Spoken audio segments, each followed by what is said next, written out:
Yeah, first change, first page, yeah. I just didn't know if you guys had any changes on the. And I Just just the day, of course, once we formally approve. Okay, so on page 4, he said he didn't believe that statement's necessary. I'm okay removing it. The board's Yep. okay removing it. So we all agree, leave it out. The next one is county information. Do we wanna do, we wanna add the window and ramp project in there for the courthouse restoration? It would be the last paragraph, gives updates. No, I mean, it doesn't matter to me. I'd say no. No. They can see. What do you think of adding the window and ramp project? Well, why do we have all the other stuff if we're not gonna update it? I'd say take it all out then, or add it to get it accurate and current. I don't know what it really has to do with it. I take it all out. What does it have to really do with? The county history, With the handbook? yeah, Do you want employees to know a little bit about the county history? I mean, I think it'd be okay. I think for consistency, whenever we make changes, we update it. Otherwise, why have it in there? So you wanna add the windows and The ramp project. Should we just do a quick word about that update? Okay, next one, general employment. First time, full-time employees, there looks like some red text on there, such as vacation, personal or sick leave. Kelly had talked about a gym membership, and Jeff had said he didn't know if it needed to be included in there. I'm not sure, was that something a suggestion to Yeah, I offer? just keep an ongoing folder with employee suggestions Okay. or suggestions from, Okay, and that was one of them. okay. And that red part is highlighted because it has the comment, is that? Or is there a change? Sick leave isn't paid out, correct? No, So we. Well, it says it can earn they or can accrue, they would accrue it, it's just not paid out, on that sentence. We Okay. talk about the payouts later on in the book. Okay. Okay, so I think that sentence is okay. But, I don't, But there is no gym membership. there is no gym membership, so So nothing. nothing to add there. So the next one was exempt employees. Talks about comp time. I think we need to get all that clarified. And Jeff had offered a clarification. He said typically for exempt employees, hours can be flexed within a given pay period, but not carried over pay period to pay period as they do not earn compensatory time. So if there are exempt employees who are not eligible to receive overtime or compensation pay, they don't get, comp time, they would get flex time, and they'd have to take it within their pay period. Is that your understanding, Kelly? Okay, so I think it's worth having that clarification in here, so all the departments know what the law is, and so we're consistent across departments. Did Jeff give any recommended language, how to work that in there? he did not, he just says I know. Okay. So what do you guys think about adding Jeff's clarification in there? I think it's important because flex means if I work 2 hours late, I can come in and be the next day 2 hours. Or leave Friday 2 hours, Yes. as long as your manager is okay Yes, with it. Yeah. I like that, and I think it needs to be made pretty clear though, because salary do not get comp time, correct, Kelly? Typically, no. So they would do flex time, Yes. but it'd have to be flex And within it the has pay to be period. used in the same period or they lose it, correct? So Are we there need any to make that. departments that actually get comp time? Salary people? I believe that there are. So we need to be consistent in the handbooks, everybody's on the same page. Is that a union thing?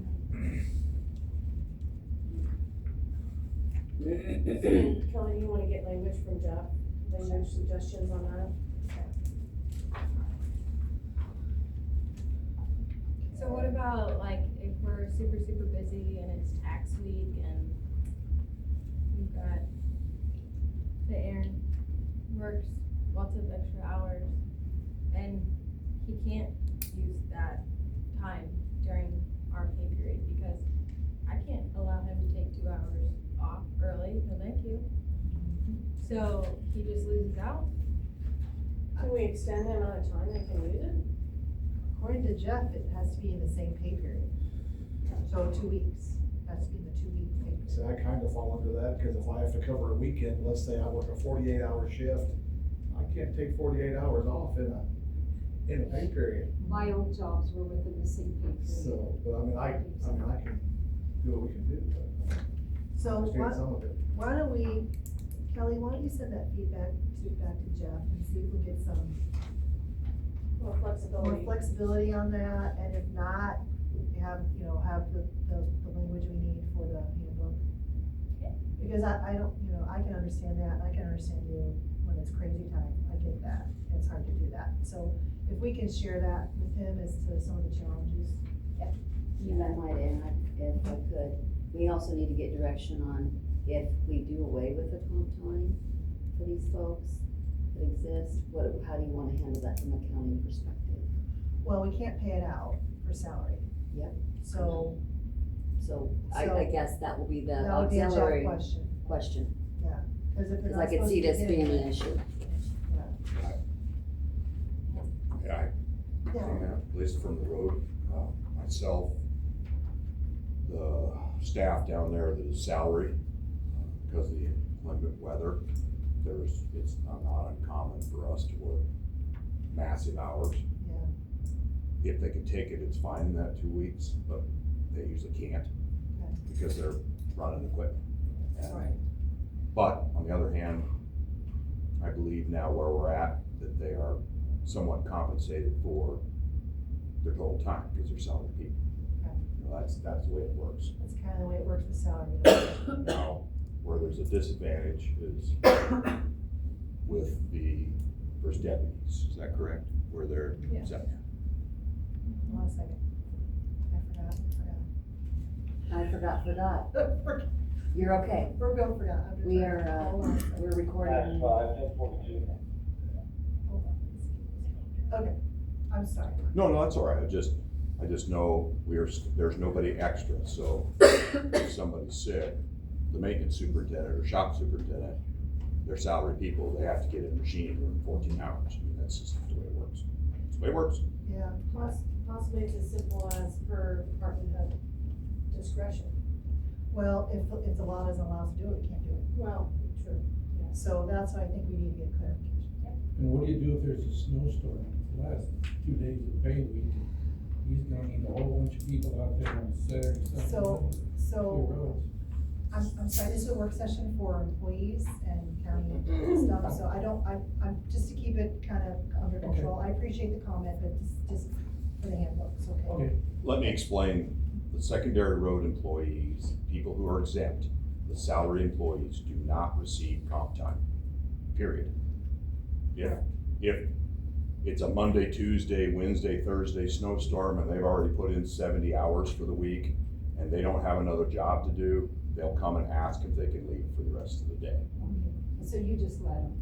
But not any more than that pay period. Right, and that's Yeah. right now what we were advised by hours of committee Yeah. was pay period only, so, okay, so we'll get that clarification and get back to everyone on that. Okay, and Kelly, you put in here, employees not to sign other employees' time cards. I don't have an issue adding that, is that a problem? Yes. Okay, so how do you wanna word that?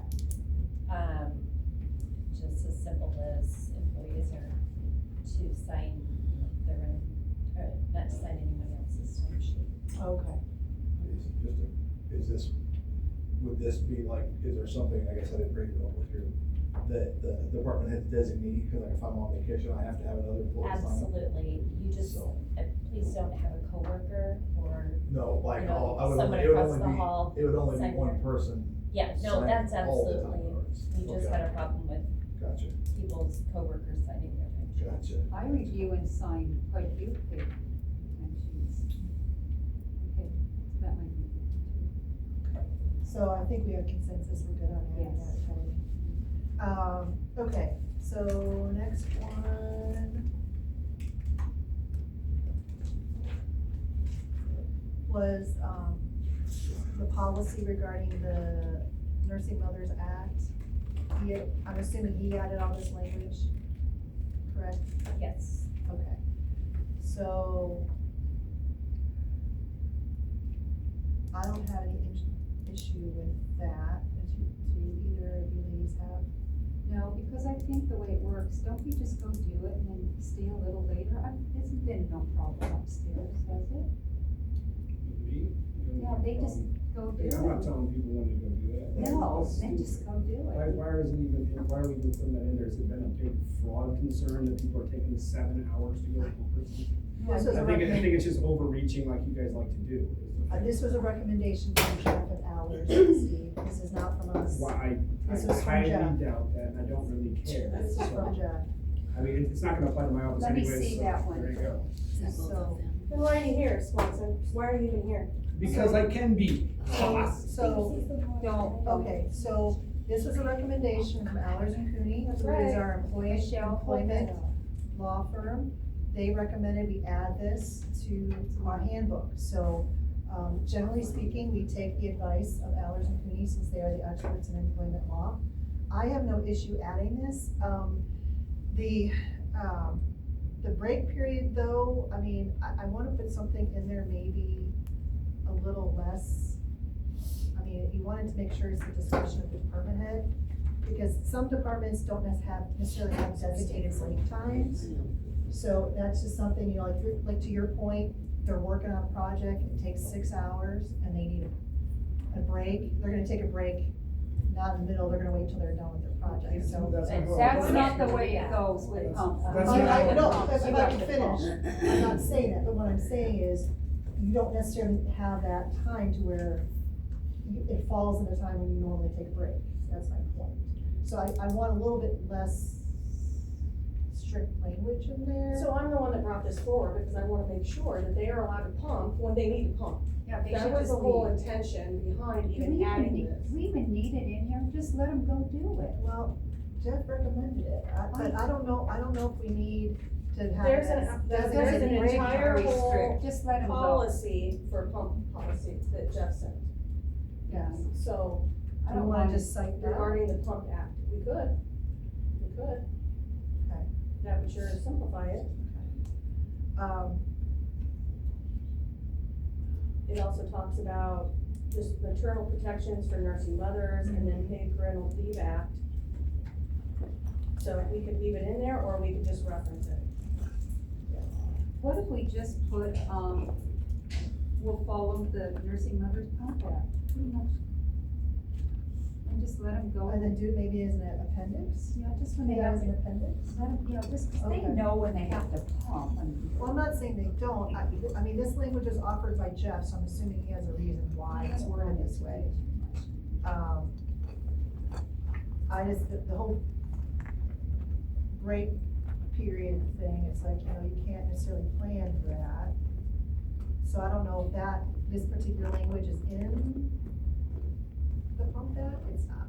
Take the break, don't have any break, take their break. So I kinda like your idea, Diane, to where maybe we just have a simple statement saying that, and then we cite the pump act that was provided, and we can add that as an appendix. What do you think about that, Kelly? Is it just do it as an appendix, so we don't have to, unless you wanna insert that whole long act in here, I don't think that's necessary. No, I have here that Jeff said this is a policy decision for the county. You may allow additional time beyond paid breaks to be away from their workstation Okay. and paid. So, breaks. so then maybe what we need to do is just have it in there to where it's at the discretion of the department head. I think that's a good idea. What do you think? Rather than having, they shall not be paid, or they will be paid, that type of thing, and then just have it at the discretion. And then it's up to the department head to decide, you know, if it's taking too much time out of their work and they can't get stuff done, and we'll just leave it to the department head. I like the second to last sentence where it talks about county will work with employee in good faith to identify alternative accommodations that are equally effective and do not cause undue hardship. So I don't have a problem with the second red paragraph, it's just the first one I think is Yeah. potentially getting some heartburn. So I think what we can do is just say, you know, the Bump Act does not require employees to be paid for break time beyond the time an employee already receives break periods. This will be determined at the discretion of the department head. That sounds good to me. And leave it at that.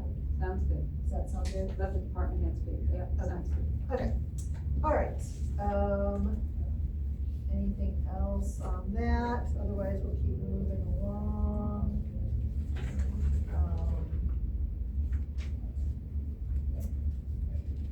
Looks like there's just some red text in here, employees may be asked to provide documents or other information to support last minute requests for time out of the office. It looks like last minute was an ad, I don't know who added that. And it's the employee's responsibility to provide necessary documentation. Which page are you on? Seven, sorry. Top paragraph. I'm sorry, not seven, it's on page nine. Page nine. Did I skip? No, you're at the very top of page 10. We already covered the. So I'm just focusing on the red text. I don't know if that was added or that just is highlighted in here on mine. It is the employee's responsibility to provide necessary documentation to the extent permitted under applicable law. Was that an ad, Kelly? Was that something we wanted to add in there? Just to kind of clean it up a bit? Or, page 7. No. She's on 9. On nine. Just above 2.7. So you're at the top. She's at the very top. Because we just finished the pump act and I'm Yeah. scrolling down. She's up here. So, you know what? I'm wondering, I'm looking at the edited version with all the comments, so it could be pushing. The page numbers are gonna be off. Page numbers are off. They have My been. apologies. So it's under attendance and it's the paragraph beginning with employees may be asked. So 2.6. The Here applicable, it is, Kelly. permissible under applicable law, is that because of FMLA in 3 days? So standard practice in the secondary road department is after 3 days of sickness, we will ask for a doctor's note. I think that's what I wrote. I wanted Is that the in same there. applicable thing there with that? I mean, even if it's last minute, 3 days in a row, it doesn't have to be continuous. Is that what that was about?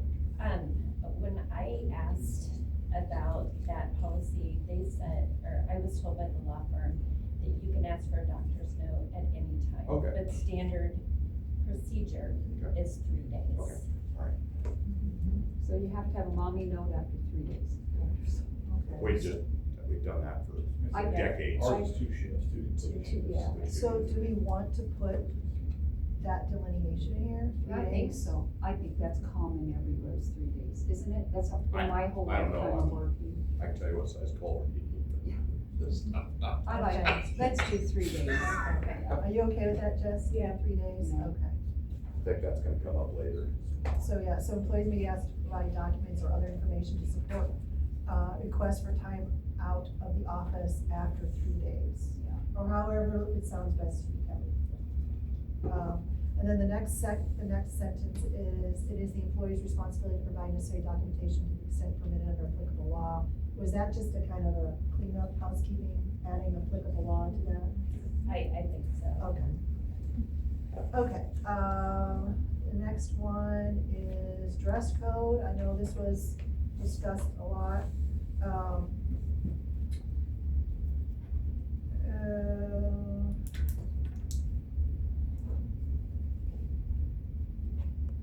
So Jeff said,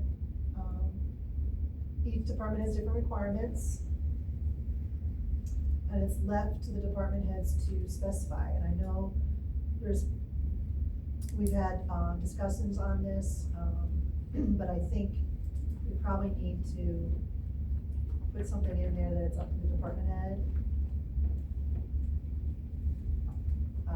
So tank tops, cleavage, breasts hanging out, that's all okay? If the department head said it's okay? I would hope not, but I would hope a department head wouldn't do that, but, I mean, It's happening now, so. and the same thing with the political statement shirts or garments. Obviously, we have, there's business standards, and you would hope that they would apply to, but, like for instance, secondary roads, we can't tell you we're business casual. Not in some places, yeah. So, And open-toed shoes are just fine in an office environment, but clearly secondary roads, the custodial staff, that's not appropriate. County conservation has to wear snake boots, they have to, he has to wear boots. Mhm. I do have a problem with, getting complaints about cleavage, I have been too. too much. But that's up to, I'm trying to wear my shirt. Aaron got in that top. I haven't heard anything about you yet. I haven't heard anything about you yet. Okay. You guys need to quit flying. So, anyway, I know that this is, professional attire is really subjective, but well, there's some things that are obvious. and when you have 18-year-old boys that come in and they can't vote because they're looking down the shirt, I think we probably need to have something, Is there any way that Jeff could provide some guidance? some language. He did, he Appropriate. said in here though, he says each department has different requirements for the work they perform. Typically, the dress code requirements are left up to the departments to specify. So it would be up to the department, so I guess, we probably have to remove all of that after the sentence, employees should use their best judgment when dressing for work, period, remove all the rest, and just put in, it is the discretion of department heads to determine what's appropriate for their department, or something like that. Can you encourage department heads to implement a dress code? Yeah, we can do that. I think that's a nice way to. Okay. Let the That's department heads come up with Yeah, what department they heads want. are encouraged to set dress code standards that apply best for their offices, or something like that. Randy has a good one. I have one if anybody wants one. Oh, what's yours? Mike, if you'd like to tell your girls Yeah, not to actually, wear spaghetti straps and stuff. I don't want it. I can forward it to you. Yeah, I'd be interested if you could forward it. Can you, I think the consensus of the board is to do something like that, so if you have something that's really good, I wouldn't send it to me. necessarily say it's a list. Oh. It's a list of what you can and can't Oh, do and suggestions. It'll be It's a not hard. oh, okay, I see what you're saying. It's So- just a start. You can build on it and do Yeah. whatever you want. So if someone wants help with something, we send them to you, right? I did not say that.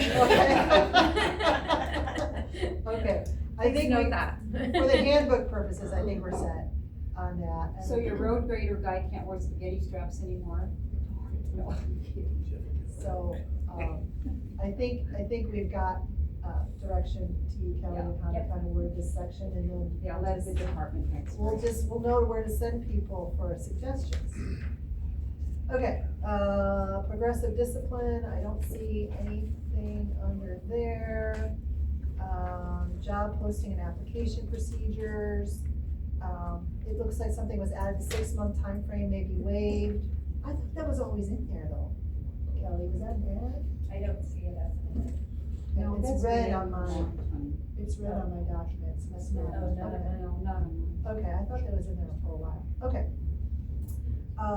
Then moving on. No, wait, in the last paragraph of that, all positions including full-time, part-time, temporary, seasonal work study, PRN, interns, and volunteers are required to pass all background checks and other pre-employment procedures prior to beginning service to the county.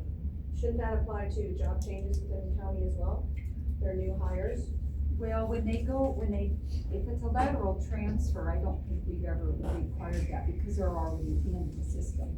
Yeah. You move them across. So they've been here, say, 5 years, and they've been charged with multiple criminal charges and arrested. That's something else.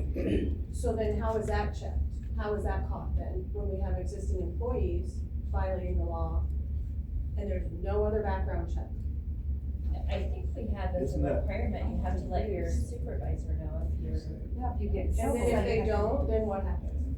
Well, then if they find out, they terminate them. Yeah, instead of dress, They terminate them right away if they find out.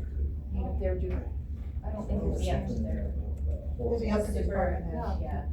So whether or not, yeah, as far as I know, we've never done that when people do lateral moves or promotions within the county.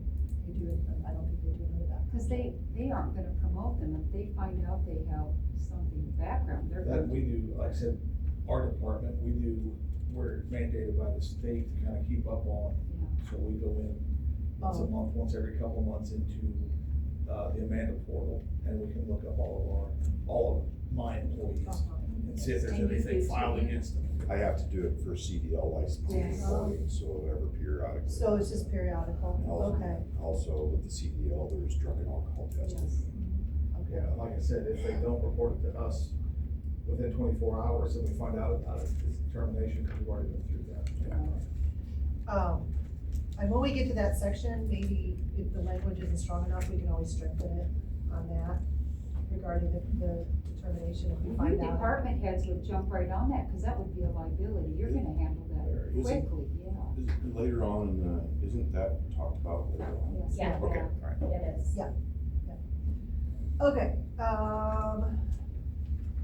next one, personnel files, I don't see anything on there. Personal information changes. Don't see anything on there. Okay, retirement, termination of employment. There was a section where he, struck out where if an employee is discharged, they will forfeit all unused vacation and personal leave pay.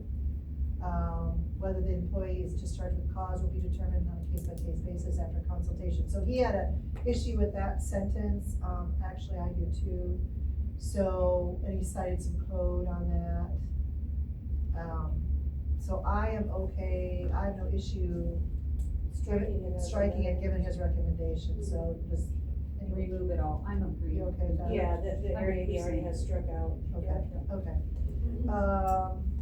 Then moving on, the next one was final checks. It was right out, that's the paragraph right after exit interviews. Talking about comp time limitation and overtime. So I know we've talked about this. So the recommendation is we need to have a policy to limit comp time to 40 hours, allow carryover year to year, and the only payout should be when they leave employment. I think that's a good idea. Can we have a policy to pay comp time carryover versus payout of PTO when an employee resigns? So he said he would just amend the overtime section to reflect an employee may only have a maximum of 40 hours comp time at any given time, and that an employee has reached the maximum, all overtime hours will be paid out instead of added to the comp time balance. That was his recommendation. I agree with that, comp time should be paid at the end of the year, so it's a one-time pay, right? So it's not a book out. So I have a question, is somebody doing that differently? I mean, that's what fiscal year with the road department, I don't know, if you get 40 hours comp time max or more, end of the fiscal year, they're paid out. Right, we can't carry it over. Nope, doesn't carry over, don't do anything different than that. We should be carrying it over. And that's only for hourly employees, that's So we not. don't give them any comp time, they're paid out overtime. Okay. So for comp time though, I think, and Kelly, correct me if I'm wrong, in what instances were we using comp time? If salaried employees are being paid out overtime, when are we using comp time? I've just seen it on, payroll warrant copies where Okay, sometimes salary, but, you know, I don't know if they have their own arrangement, but if they have a board or something like that. I see, okay. Cause with the salary ones, I think we took care of that with our Flextime conversation. Yes. So this would apply to Yes. just overtime. Why would any board have comp time? You don't sit on a board long enough to earn comp time. You know, I'm wondering if, for instance, Employees Stu report. Pearson has a conservation board. I don't know if they've made different arrangements or something like But that. they would serve enough hours to even come close to that. No, not the Not board the board itself, they members. set up the policy Oh, for the the employees. for the employees that board, report okay, to the I was board. confused, Yeah. okay. So what do you think about this, Kelly, for wording this?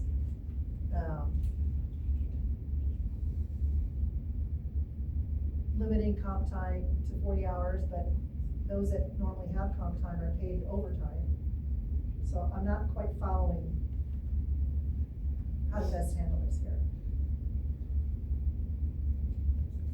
I know, for example, then when the assessor resigned, we had a big payout because there was so much accrual. Well, that was vacation. Well, that was vacation, Everything, but that's different. I'm just wondering if the intention is to make sure there's some caps and limits so we don't get a surprise $15,000 that we owe somebody. Right. There are, 15 hours of personal, or excuse me, 15 days is the personal cap for what will be paid out. Okay. So it's already in place. So regarding this, limiting comp time, he recommended we just amend the overtime section. Rather than putting it in here. Is that how you guys understand what he's saying? Yes. Okay. Okay, so we'll get down to that section when we talk about it again. Okay. Rehire status, rehire status should not be revealed, so we need to amend that section to say that. I would take, wouldn't you take that out? Yeah, just remove all of that.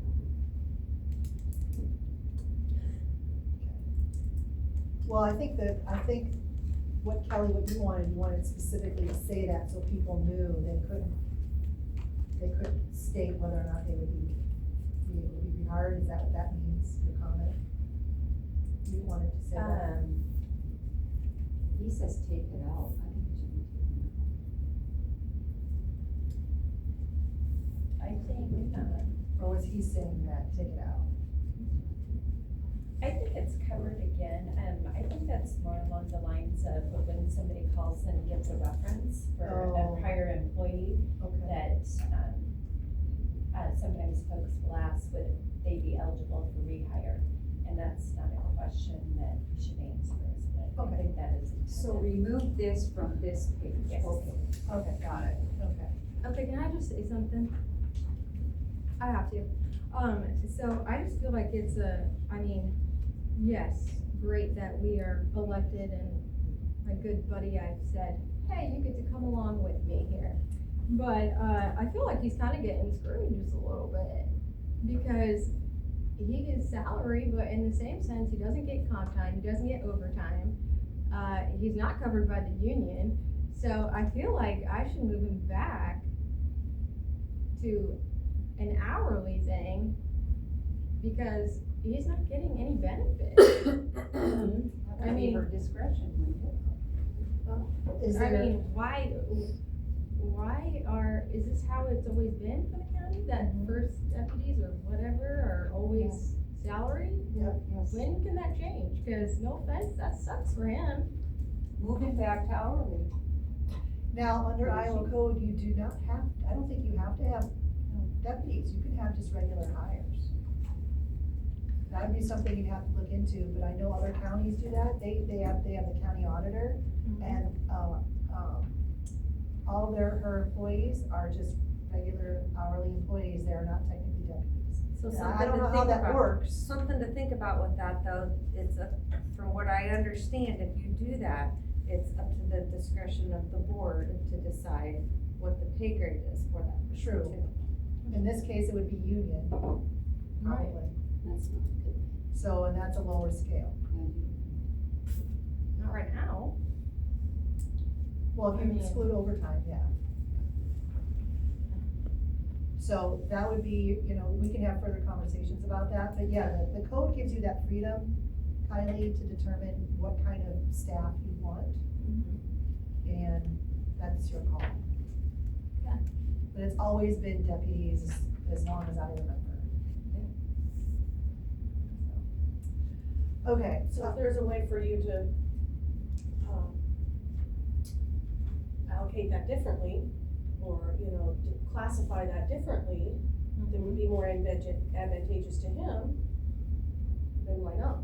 and I think that's why some of the counties do that, for that very reason, is because they didn't think it was fair. And that way their employees would get the overtime if they work the extra hours, so. I I don't think. So, yeah, so I think that's your call.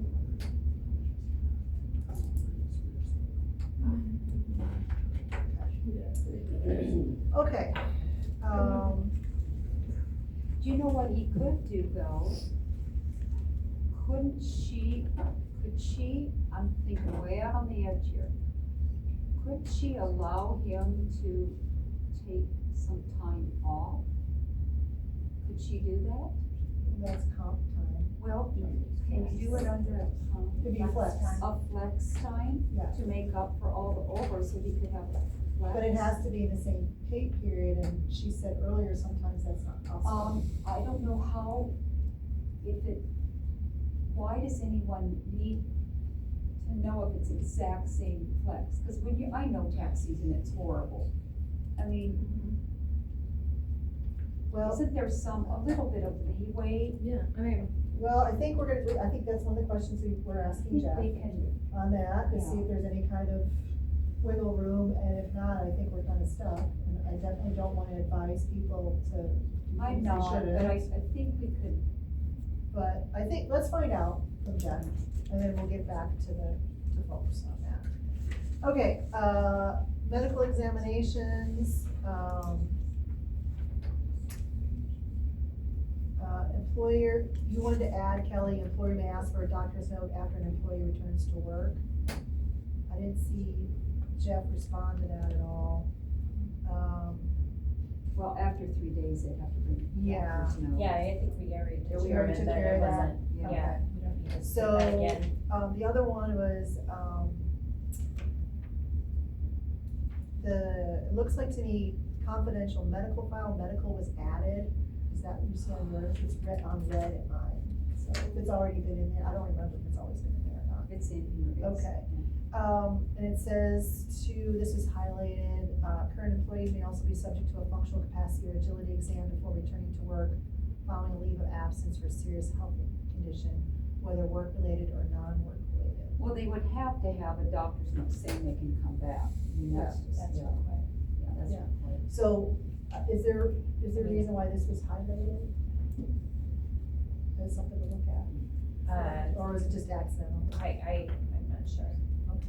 Well, we can move on, cause we all Yeah. agree that, Yeah. Okay, laws and regulations, looks like there was, privacy and confidentiality, just changing, during the course of employment, just put, employees rather than some of employees, just put employees.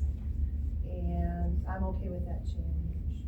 And then we wanted to add, because even though gender identity was removed as a protected class in Iowa, it was not removed from federal. So we need to add that back in. I think that's what this is doing, yes? Kelly? Yes. So, okay, that moves to disability and, there's nothing on that one. 15 is your next, page 15. So respectful work environment policy, looks like we added some words at the end of the second paragraph on that, are included, at least it's red on mine, I don't know if it's already in there on yours or not. It says all forms of interaction are included, and the are included is in red, so I don't know if that was something that was added. I'm okay with it, if so. Then to your point, Diane, moving down to sexual harassment, we had asked him to provide us a policy, and he added it in for sexual harassment in the book, handbook, so, so I don't know, if we have its own, if it has its own category now, which I'm assuming is later on in the handbook, do we need this added blue text? Or no? Jess, was it, I think that, Yeah, if we have a Sure. separate policy for it, then. okay. And I think that's later on in the handbook, correct? That's what it says. Okay. So we'll put a pin in that, make sure we get to it.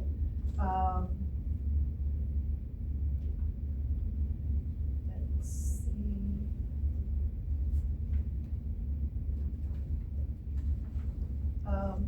Jeff recommended striking a sentence under the paragraph titled reporting.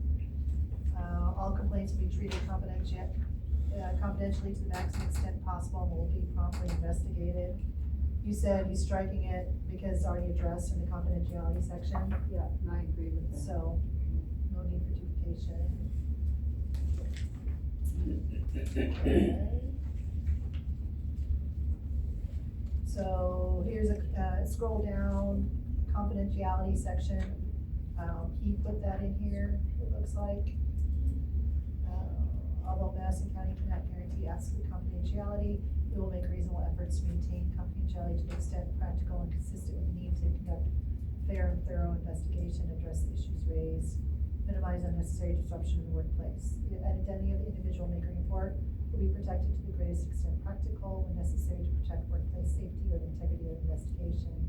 Madison County may place an employee on administrative leave with or without pay pending completion of the investigation. So this is what, we had a version and then He just cleaned it up. he cleaned it up for us. So I'm okay with that version if So you guys are. Okay. Health insurance operating procedures, again, I have something in red on my working document. It's the last sentence on the first paragraph there. It's just at the end, it says, requiring access to PHI in the course of their jobs. I don't know if that's something you guys already have on yours, but it's hard to read in mine, so. Well, it's already, it's on It's already ours, in there? it's page 18 would be the last is verify identity, and he's got that, would not be included. That's, we don't have anything in there. That's- Well, this is the PHI information. I don't know if this was an ad or not, or just an accidental highlight, but I didn't know why it was added. I mean, it makes sense. Just to kind of clean up the rules, but do you have it in red on yours? I have a comment from Jeff, Okay. just offering, it talks about open records policies, Are you reading such policies would not be Yeah, included in a that's- handbook? that's- Rather, they would be part of a general open records policy. No, this is the health insurance operating procedures. This is nothing, I'm not on open records. I'm on section You're- 3.6. Ours are already, okay, so you're reading on, What part of 3.6 are you Yeah. on? It's the first paragraph. Oh, okay. The county has adopted policy in compliance with the Health Insurance Portability and Accountability Act that protect HIPAA. and this is already done in ours. Yeah, so it's already, it's not in red in yours, the last one. No, To PHI in the course of their jobs, sorry. it's already done. All right, moving on, And then the last part of that section is where we were talking about the HIPAA compliance. and the general open records policy. Well, they're still under PHI section, the HIPAA section. Jeff had a comment on here. Oh, I see what you guys are saying, Yeah. okay.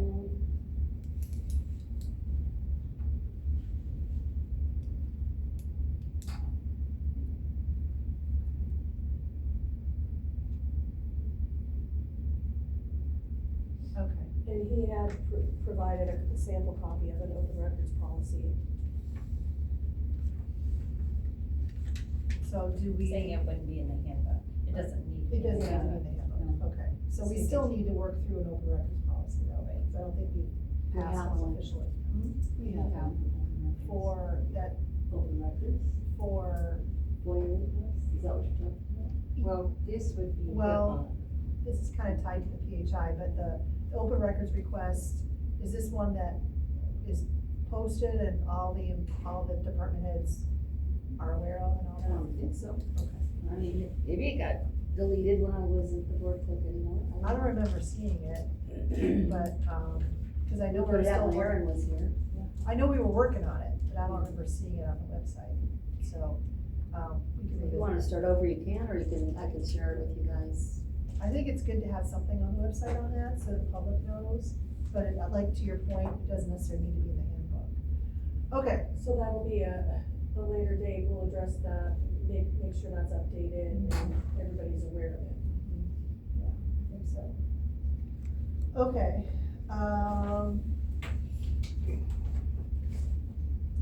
moving on, so county policies. under the nepotism section, Jeff said he would recommend the policy he provided. This is for the harassment section.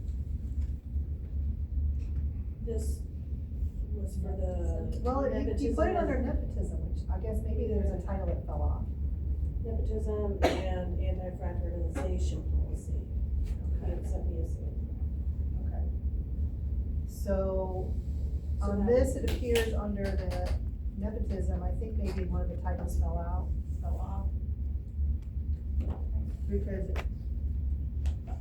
Because harassment should have its own section. Mhm.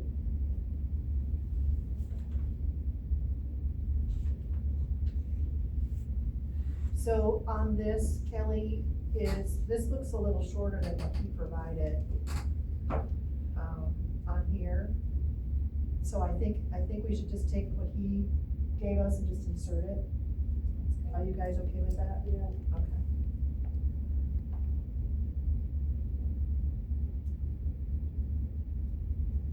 Well, But there was one on here, I think you had mentioned it at a previous meeting about any position with authority, not necessarily reporting because if there's a power imbalance. I don't know if that was, I don't remember if that was addressed on what he sent us. Do you recall if that was addressed on what he sent us? No, that's what I was thinking, it was under the sexual harassment, but, it would be under nepotism as well, I would think. Yeah, and anti-fraternization. Yeah, so Kelly, can you ask about that, just Sure can. where's the most appropriate place to put that for a power imbalance? It would be not in this handbook would be the most appropriate place. You can't really tell people who they can fraternize with outside of work. Yeah, says you. Oh, it says me, Okay, that's all right, right, you're okay, right. okay, I think, Jessica. wait, folks, please, we're trying to get. It says be the person that's right all the We're time. trying to get. don't you guys. So, When have you been right, Um, ever? Kelly, would you mind asking Jeff about that? If that's something that would be appropriate? Well, I just wanna give you some background. Jeff told me that the only reason he looked at an anti-fraternization policy is because Jessica Hobbs wanted that in there. He said no county has anything like that right now. So. No county does Should it that. not be in It's a there? First Amendment violation to say you can't hang out. So, If I wanna have a beer with Ryan Hobart after work, I can have a beer with Ryan Hobart after That's work. not what this is saying. That's literally what it says. okay, so I think what we need to do is we need to get clarity, from Jeff, because we wanna make sure that we are not violating anybody's, civil rights. And at the same time, in the private sector, we do sometimes have language regarding power imbalance, that can lead to, inappropriate things. So I think what's best is we lean on the expert to provide that to us, and if he feels that that's not appropriate, then we'll just go with that. Okay. All right, so moving on, okay. Okay, I think that brings us to county vehicles. I think what we want here, we just want to add vaping, so no smoking or vaping. I agree. Wherever there's smoking, we add vaping. So do we have, speaking of that, do we have a smoking policy regarding county grounds? That was. It's a not- state law, you can't be so many feet within a building. No, actually, that's not the case. They changed it. It's it's called like a smoke-free, but yeah, I just called there and got, like door decals, and decals for cars, just reminding people not to smoke. There was a guy that I talked to at Iowa Smoke Free, or It's a the organization, and he did like an aerial view of the courthouse and suggested, one of the four corners where, So we have chairs. yes. Okay. And he said that even if you put out receptacles for butts, he said, just plan on people not using it. So I don't know if you wanna even bother, it was just a suggestion. Okay. But for county property, like inside the buildings, there's no smoking, right? No. Okay. Do we wanna add no vaping on that as well? Yes. I think so. Yes. Yes? Yes. Okay. Okay. So not just in county vehicles, you wanna add it to, The ground. the grounds? county County. plan. Yeah, it says there, add vaping to all cigarette smoking references. Okay. I did design a little thing that looks like a flower that they could put in the four corners, and you just drop it down in, and then they can just pull the thing out and empty it. But to her point, if people don't use it, I did a really cute flower, and it said something like, please don't throw your butts on the ground, our wildlife are smoking them at night, and we're trying to help them kick the habit. It was really cute with wildlife. I think they put them in there. I don't know, So, if you want them, I could have them, this they is- were cheap. this is something we can talk about. But I think Kelly made a good point, is that people might not use it. But I hope they might, That's true. if some do, So, unless I have to pick up in the so we morning. can talk about that, and like you said, Diana, it is a cost. It was inexpensive. Yeah, but we can certainly talk about that, but it sounds like we have consensus to adding vaping to any smoking reference in the handbook, so good idea, Kelly, thank you. Okay, use of personal vehicles for county business, Kelly, you had recommended adding, no one should ride in a county vehicle if they are not an employee. Obviously, this would not apply to the sheriff or you guys. But I think that's a good idea. For liability purposes, we should have nobody unless they are a county employee, with the exception of first responders, should be in county vehicles. How do you guys do it when you have students or ride-ons? You just, We have them, of course, we have students and they'll sign a waiver, but, and then if we have a ride along, same thing. Patients, obviously, we don't, and if they have a child or a partner with them, or with another person that's in with them, and that wants to ride, we'll seatbelt them on the front, just so that they're not left on the seat. There are times I have to go look at projects with non-county people, like federal highway, DOT, meet with a contractor, discuss those type of things on a project. Do you have them sign a waiver? well, they're state or Fed employees, so they're gonna be covered under that writing in the, Most yeah. most people that are, I mean, that, you know, I mean, Because you might have someone that's not. Do you ever like inspectors or anybody that's not? there's a lot of times they drive their own vehicle to the site.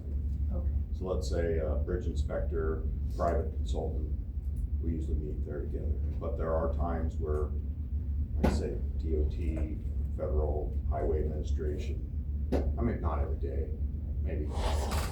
But they're gonna be covered under I there. hope so. It'd be like, they're gonna be covered under theirs.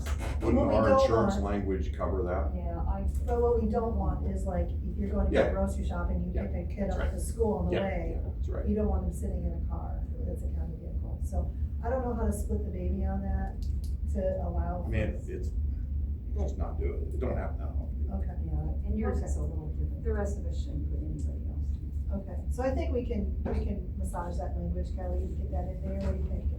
Sure can. Okay.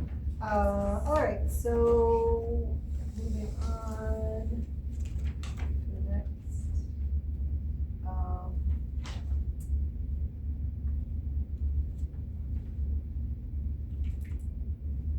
I have, a record retention policy. We currently have it to where Madison County discourages employees from storing large numbers of email messages. Make a practice of deleting emails once you have read or responded to them. However, that seems to fly in the face of, record retention, so we probably need a formal policy on that. Because we wanna make sure that if an open records request comes in, that we're able to comply. I don't know, he said that, I would recommend addressing this in a record retention policy, that documents and emails should be kept in accordance with that policy. It would be reflected in a separate policy outside the handbook, so we need to do a policy on,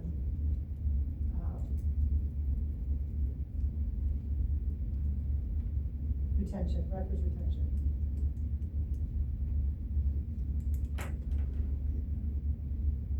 And I'm not quite sure what the best one is on that. I know every county is a little different, some retain them for 1 year, some retain for 2.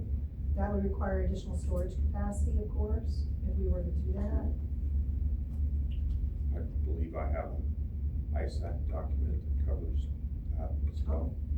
Because some And then things, it's just gonna be departmental, like, for example, some of our federal aid jobs, retain forever. 7 years on 7 material years. tickets, forever on contract. I mean, it has a whole list of, like, stuff that's, Do you have, I have a The chart that how long I've had to retain everything. Fed documents for Yeah, it's 7 booked. years, It's some are booked. indefinite, yeah. That's not real difficult to do. I don't know, if you gotta keep emails that long, that'd be tough. No, We'd have lots and lots of storage stuff. I think it's something that bears a conversation. I don't think the language currently in here is a good idea, because I think we may have some issues in open records requests, if that's the case. We won't be able to provide records. So if we have a standard policy, then we can point to that policy. So, Kelly, do you think Jeff could give us some ideas on what policies to have? I can sure ask him. Okay. What was alarming to me on this was just telling the employees to make a practice of deleting emails once you've read them or responded to them, and I'm like, well, wait a minute. I mean, I understand the reasoning behind it, and the Yeah. reasoning was because we don't want to, run out of space and be good stewards, because adding additional storage is more costly. And I understand the reasoning behind this, but in the new environment, regarding open records and retention, I think we need to have a different policy in place. So if Jeff could give us some ideas or some samples, that would be great, and then the board can decide on what we wanna do. What about the last sentence in that section? The countywide emails, shall only be shared by department heads or elected officials. He had put on there, does shared really mean sent? I think Yeah. it meant sent. Would you rather indicate countywide emails sent must either be by department head or elected official or pre-approved by them? Yes. I mean, I think that sounds good. So basically, countywide emails shall only be sent from either the department head or elected official or pre-approved by them. What do you think, Diane? On that? That way it's more official, that if something needs to go to all the employees, it's done by the department head rather than their direct reports. I'm okay with that. All right, search policy.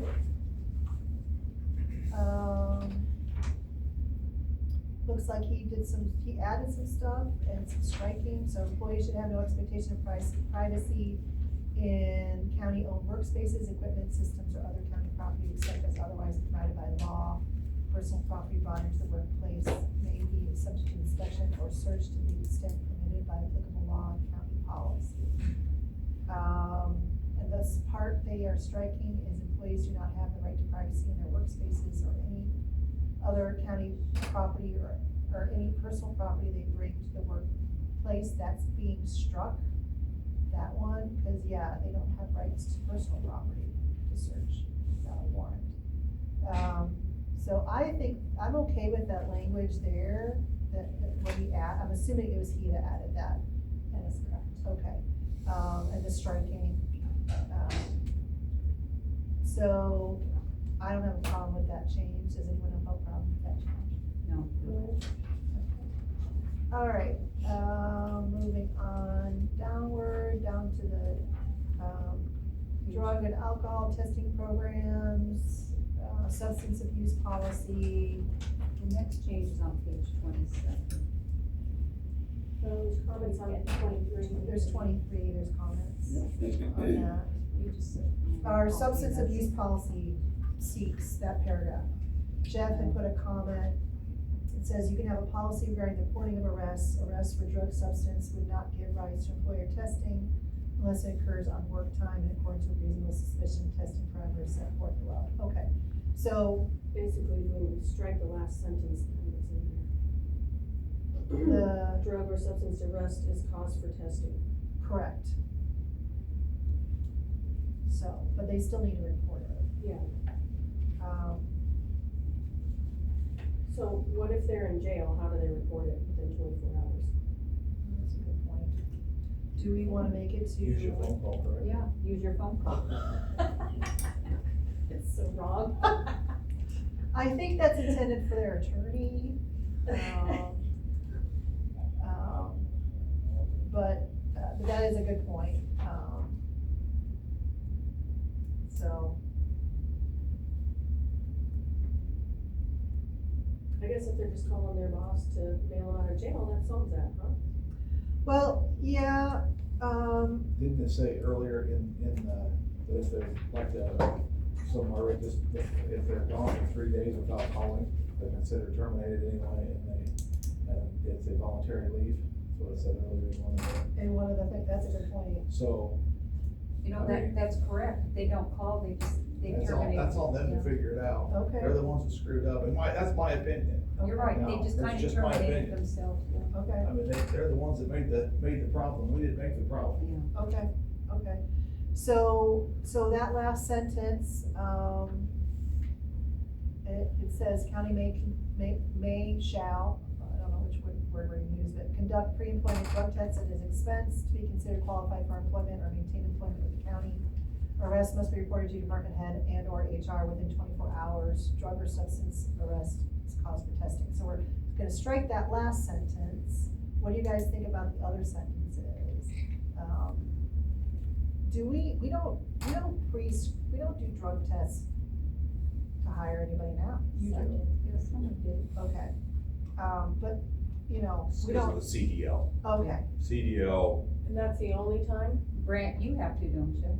You do drug tests? No, we don't, not unless, the only time we've ever done a drug test is if there's suspicion. Okay. so there are random tests because of the CDL licensing out of our department. That's federal law. So we hire a company to randomly manage that. They're in a pool, they get sent quarterly, and if you get a draw, you get a draw. So that's how that works. When I first started with my previous employer, they did the same exact thing, but they did every employee had to get one. And I got 3 randoms in the first month I was there. And I said, this is intentional, because you wanna make sure the new kid's good. But I think that's a good idea. I mean, it's expensive. It's expensive. It's very expensive, but Yes. that's the law, yeah. Our last one, I think, was 80. Do you guys have a standard where if there's a workplace accident, that happens immediately? I know you guys do. Yes, that's part of, actually, yes. That's Yeah, but no you're show. driving county Yes, so vehicles. let's say, for example, I'm running a snowplow. And even if somebody runs into me, automatic. So I think that we should reword this sentence where it says drug and alcohol testing, county may conduct pre-employment drug tests at its expense, rather than, we have both words, may or shall. So I think it should be may in order to accommodate your requirements, but if a department head wants to do that for whatever reason. I'm trying to understand why we would hire anybody without a drug screen. Not just those departments. Isn't it typically in like a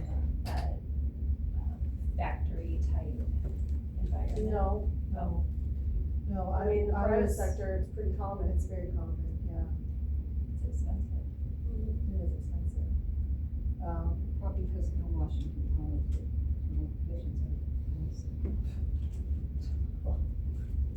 But it's very common in the private sector, and that is, to your point, it is expensive, but on the flip side, they're like, well, we don't wanna hire somebody that's gonna be a problem, cause that's also expensive. Yes, and a liability. And a liability. So, is this something the board wants to consider going forward to do for every employee? It's so costly. I mean, we don't do that many new hires, do we? No. What- Well, Just a we do question, what anymore. comes up on like the background checks that we already do? It would have anything alcohol or drug related incidents. Sure, okay. And I suppose that might trigger Public something, but, intox. Any Yeah. traffic in but violation. if they come back clean with nothing, I guess that's money, Leave I it guess, go at wasted. that. Oh, okay, so you're saying just do what we do now. Because, well, I'm just, yeah, I mean, like if, my opinion is if it doesn't come back that they've ever had any incidents on it, they're either really good at hiding it, which is possible, but more than likely, they probably just don't do that, you know, and it's not an issue. And, I mean, I can see why you would want it also, but then again, that's money coming out of our budgets if we happen to have to hire 3 or 4 people in a year. It's expensive. 6 or to have 7 this that done. have, Mike has How to much hire is a it? year. I'm not gonna throw a number out, I know it's for our department, and see, that's federally and state mandated, so you can't really Right, change it. I'm thinking that we're close to budgeting 20,000 a year for our department for that testing. Ooh, so even It's if either it's 20 or but 22,000. they do it you guys have to do it every year. Every quarter, Every quarter. yes, So that's different. Testing on But- upon hires. but on hire we have to, and every quarter, Okay, so that's where your 20,000. yes. So this would only be on upon hiring. And that's the clearinghouse cost, the testing, the in-between person that has to report it, so, yeah, it's expensive. You know, you wouldn't have to have all that, maybe if you don't have a CDL. Right, I think when we had ours, I wanna say it was 100, for just, the the 100. common one. Yeah, we had one at the hospital, they did it, I think, they were $189 a person, I think, something like that. We've had a lot of turnover too, I mean, we're averaging, So, what do you guys think about just leaving the may in there? And then we put a pin in that and think about it, if we wanna do that for every future hire going forward. That's fine, but we are doing background checks then automatically on every new hire. We always do. Yeah. So, but we're gonna, we're- New hires, yes. yeah. Do we not do it on elected? And then you strike drug or substance arrest as cause for testing, or you strike that sentence out. Okay, moving forward, let's see.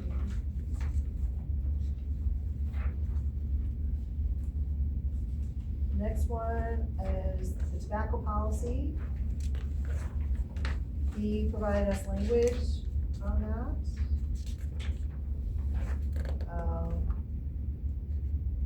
That he recommended.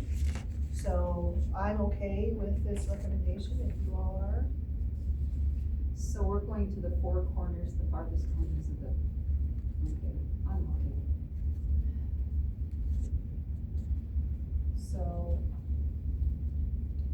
well, what do you, did we have it? I don't think we had that in here. This is just this general statement of policy. No, we didn't, and I Right. think we should maybe add that we have to go to the farthest, and they do a lot of them now, they go to the farthest corners of the courthouse.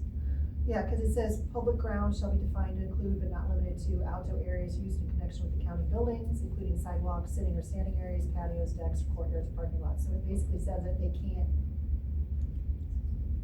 I don't think they can even go there. Or am I And reading we this wrong? enforce this as a courthouse, and even though we have state people, judges. Yes, and we do have a lot of state people, so that's why I think maybe you could just say the, because they do, most of them go to the farthest corners. Because it says here, it says,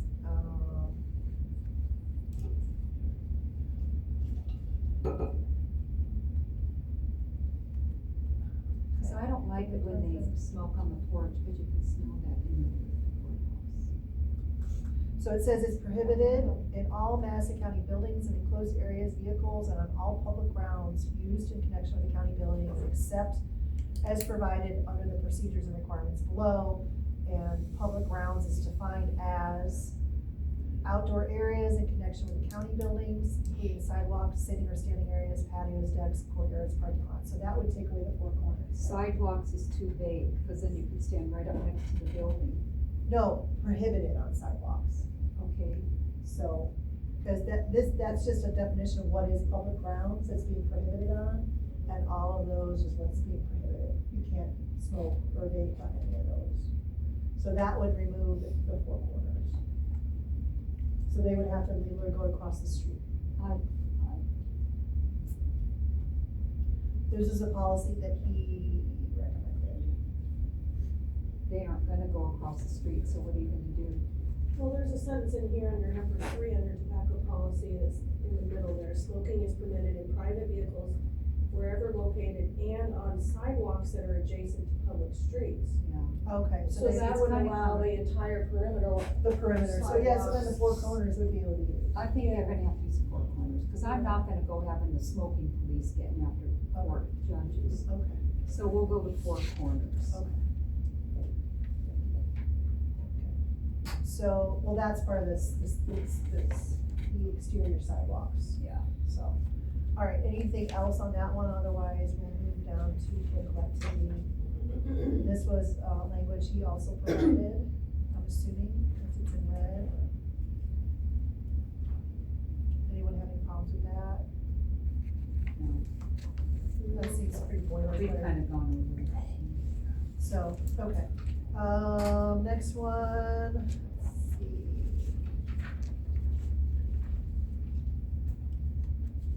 Notification of arrests and other governmental actions. Kelly, you had There, hired. what number are you on?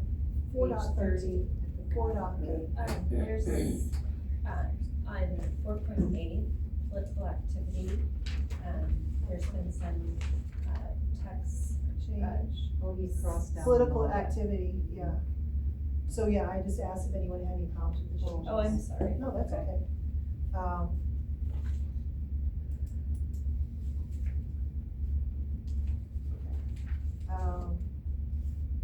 So going back down to. So he's added the political activity may not be conducted during the open meeting. I'm good. Yeah, so that means none of that can go on during work hours. So we have to be careful, about that. And this will apply to supervisors too? Apply to, all employees and elected officials have always been excluded from this handbook. Oh, so not supervisors, gotcha. Yeah, so all your campaigning you did during business hours, A-okay, Swanson. Okay, let's be civil. All right, let's Don't move stop. on. Oh, messy. Let's, Hey, let's move on. don't, Let's please. move on. We wanna talk about using county resources, we got that coming, Okay. don't worry. Steve, please. All right, moving on. Okay, notification of arrests and other governmental action is the next section where we have some comments on here. I think, Kelly, you highlighted, we want citation for any crime, and the concern we have is, do we wanna tell everybody about our speeding tickets and stuff like that? So, I agree that needs to be, probably massaged a little bit. And he said it's covered in paragraph 2, where it says other, employees need not report such traffic tickets. Yeah, but they have to you guys. Well, No, it's on the second As long paragraph. as it's not Not a, so if it's a, this happened a long, long time ago, okay. so we're talking late 90s. We had an employee in the Secretary Road Department that was a non-CDL employee, okay? At that time, worked in the office, but drove a county vehicle. That typical type of employee unfortunately lost his driver's license due to, multiple Tickets. violations. This did not notify the department head or the supervisors that happened. We periodically pull licenses every 6 months to make that check.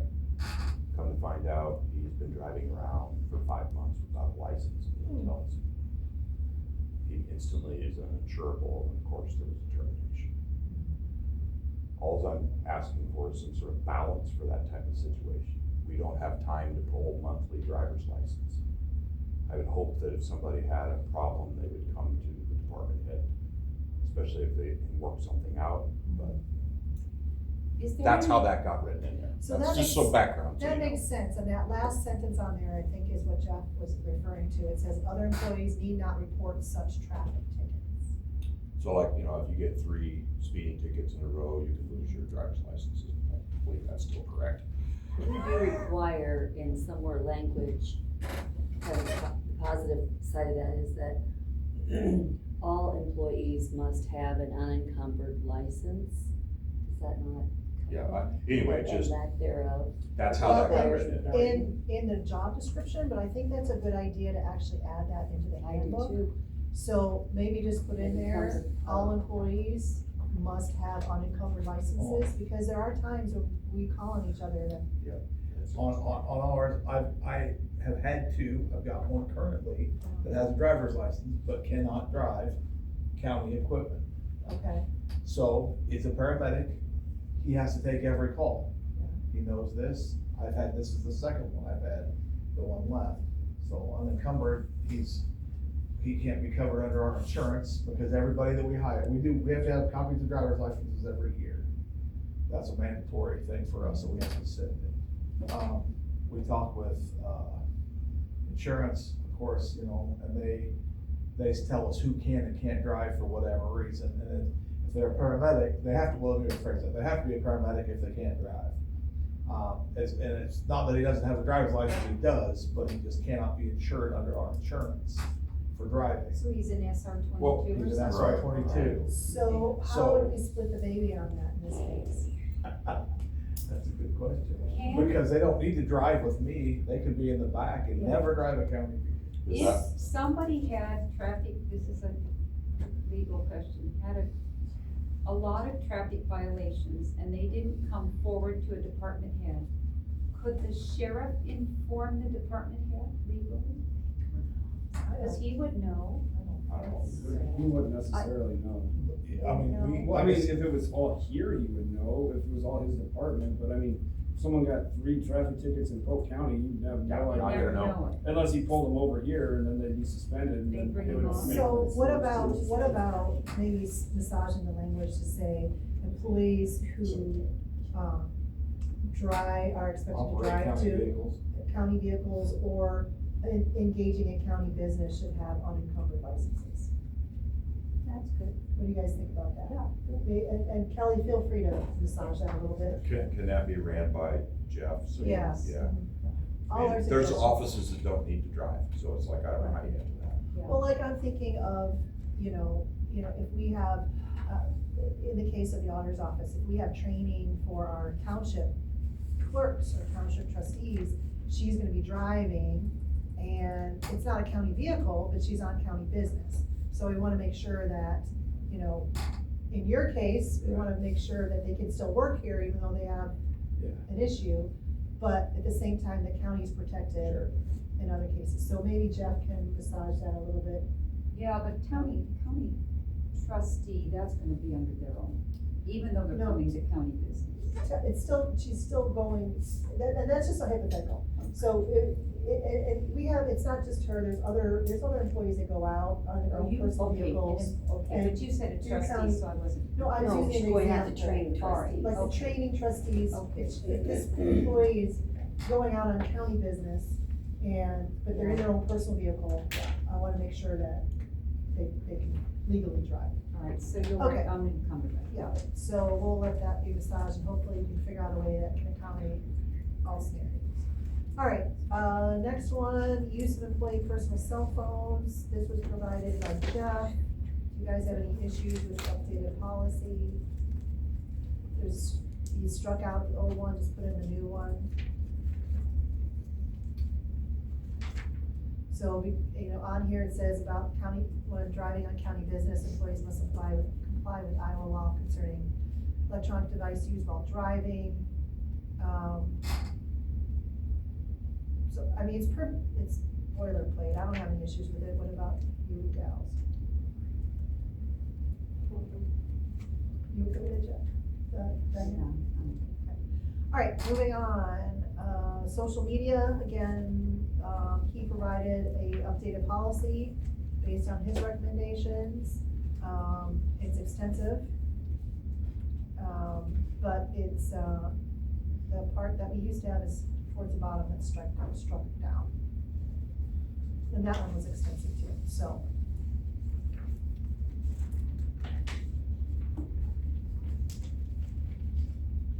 I don't have any issues here, on this.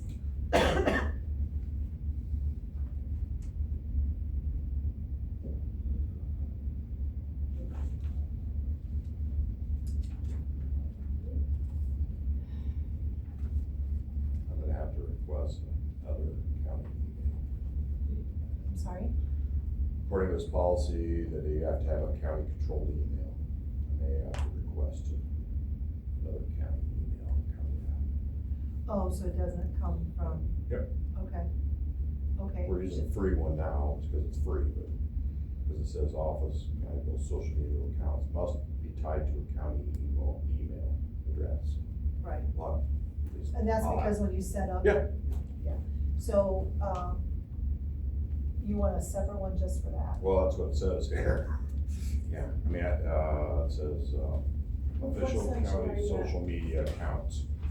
So like if we have a Facebook account that's secondary roads, well, I'm just using a free email to, Right, yes. So according to this, must be tied to a county controlled email, so we would have costs associated with it, but that's fine, whatever. yeah, but well, creating another email, there's no. That's, no, there's yeah, there's yeah. no But we may cost. not have one available, No, but what do you mean, we wouldn't have a one? county email, Mm-hmm. we maxed out, All our licenses are maxed out? yes. Why, yours is just for notification of closers though, right? Yeah, I just, Yeah, so this is why- closed, no, Rebate, I don't think that whatever, pertains. I mean, it doesn't matter, I just. I don't know that Which, okay, Yeah. Like when we went to do the boards and commissions and the Yes. trustees and recommend that, I mean, I think that's what you're talking about. mhm. So, So we did a temp auditor, we had to kick somebody else off. okay, is there any reason why you couldn't attach it to your account, your actual county email you have right now? Cause you could turn off all notifications. Two new secretaries, that'd be good. I'm not a tech person, but the only reason well, I know, I am. I'm guessing they want a county controlled email, so if they have to shut it I down, see. somebody has to shut it down, I see. you can do it. Okay, I see. So, we'll have to look in to see if we do this, we'll have to probably give a social media email to Yeah. any department head. Yeah, I'm not against it, it's just, I mean, Why there's though? 250 emails that come through already. If it's just for notification, and that's what you're using it for, Yeah, there's no, why can't we just make that exempt? That's all they're using it for. well, I'm sure this is boilerplate. you put Yeah, in here. and I don't know that we could exempt. I think It it's makes because, so it keeps the county in control of the social media, so if something happens to him, we can still access the social media page. Whereas if it's with Gmail or whatever. Yeah. We would not be able to access any of that information, it would be blocked, we couldn't. So that's probably why that's in there. Well, are we, since we're up against that threshold of people with emails, is the next block expensive to buy? We look into that, absolutely. You know, the county is growing, we will probably more than likely have to expand that sooner or later. So Michelle, you'll look Maybe a into the discussion for another cost. time. Yep, Alright, Michelle will look into the cost of adding more licenses. Okay. Other than that, anyone else have? Okay. And then Kelly, you had put in here a suggestion for us to consider, public statement, media policy needed to go on the website. What are your thoughts on that? Or was that somebody up there? Oh, it was you. What are your thoughts on, do you remember? Cause I know this was a while ago. Which section are you? Because he's- It's right under the social media policy insert, so it would have been, He has scrapped a lot of this on the last copy. Yeah. Excuse me. 415, social media guidelines, Yeah, it's just a I- one-line blurb right underneath it. I believe that, Jessica, is that your comment? Or I don't know, cause I Well, don't it know what says that is you. referring. But he said, Oh. he recommended that there be a separate standalone policy on that. I see. So we can talk about that more. I think that, from an elected official standpoint, they can do whatever they want. I think it would just be department heads or anyone who's not an elected official, you wanna have some kind of public statement policy on that. But I'm not sure how that looks, so, Maybe he can give us a sample. yeah, could Jeff give us a sample? Sure, sir. Okay. Background checks, gives us detail.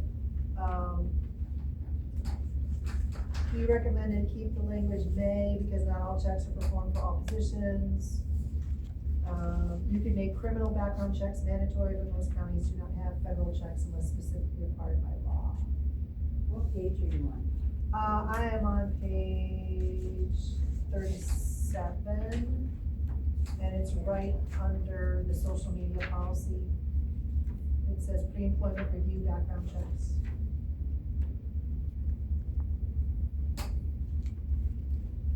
So, the first suggestion somebody made was background checks shall include, to change may to shall, and he said leave may.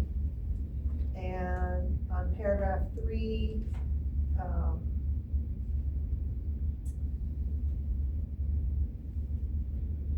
criminal background checks mandatory for all employees and appointed elected officials.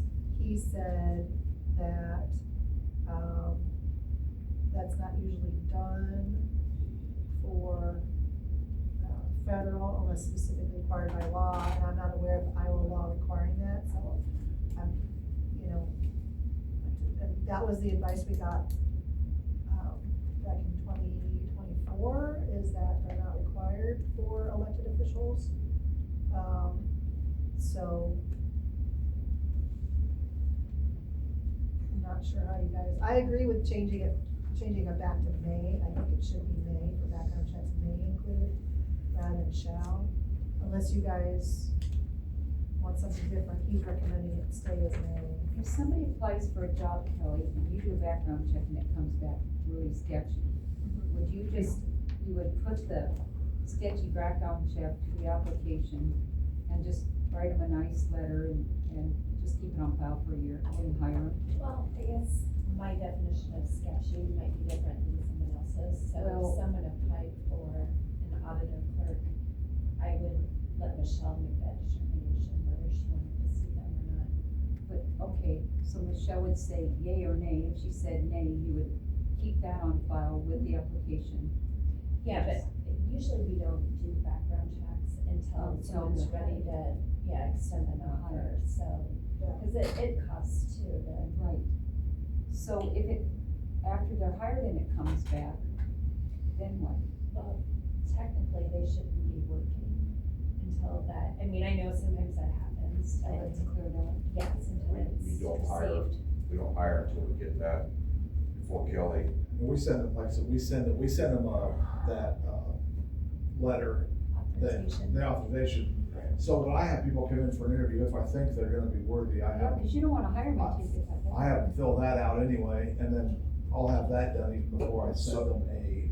Well, on here it Offer says it gives the candidate an opportunity Yeah, I don't, to explain it or refute it or whatever. Sure. The current policy does.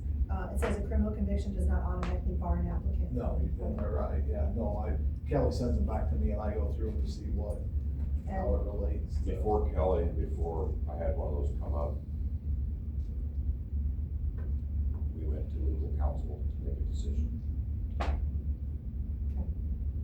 It's also on their, job application, have you ever been It does. convicted, and then it gives them the opportunity in like 4 lines to say, when I was 18, I did something stupid, or, just give a little clarification. Yeah. So then we know what to look for. Okay. Okay. So, you guys just wanna leave it as it is, and just currently as it is, and not do with any of the suggestions, or what are your thoughts? I mean, the suggestions came from. Back to May. Yeah, so the suggestions were from folks here, not necessarily Jeff. His was, just making sure it stays may and not shall. So that would just leave this section as is, pretty much. Is that your understanding, Kelly? He also said you can make criminal background checks mandatory, but most counties do not have criminal checks unless specifically required by law. So we do criminal background checks automatically now, anyway, and that's part of current policy. I think the question was, the higher level background check federal for, appointed elected officials in leadership roles.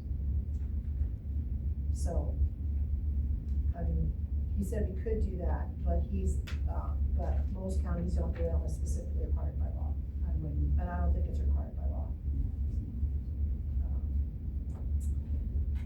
So you just hope that they're truthful.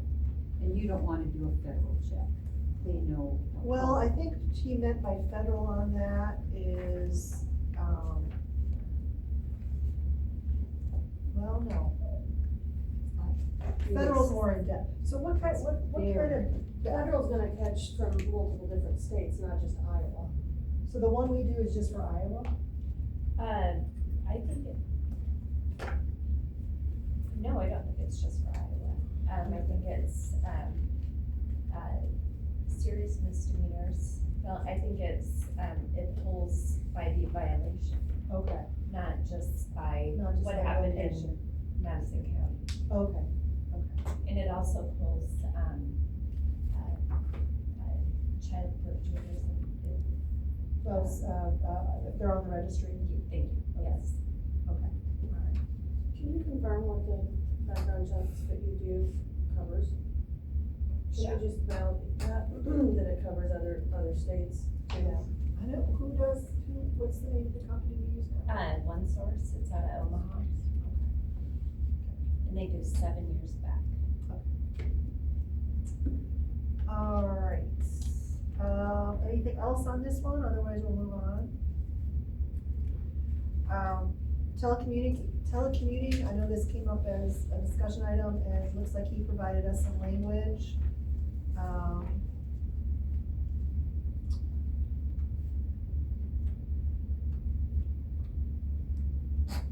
So, the only thing I have a reservation on is the employees may use personal devices for telecommuting only with prior approval from their manager. I really don't want to have personal devices on our network, other than the app we have on cell phones. We really don't want to start that up to where we allow non-county equipment on our network from a security standpoint. Why would you ever do that?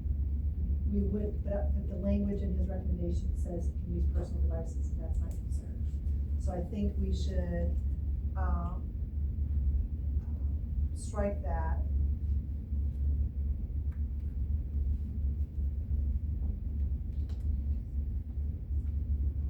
And just strike the word personal, just say, and put in county, employees may use county devices for telecommuting only with prior, and everything else is fine. What do you guys think about Because it that? should be standard for the county devices, right? Right, it should be standard for county devices. So strike personal and put county. Yeah. Got it. Okay.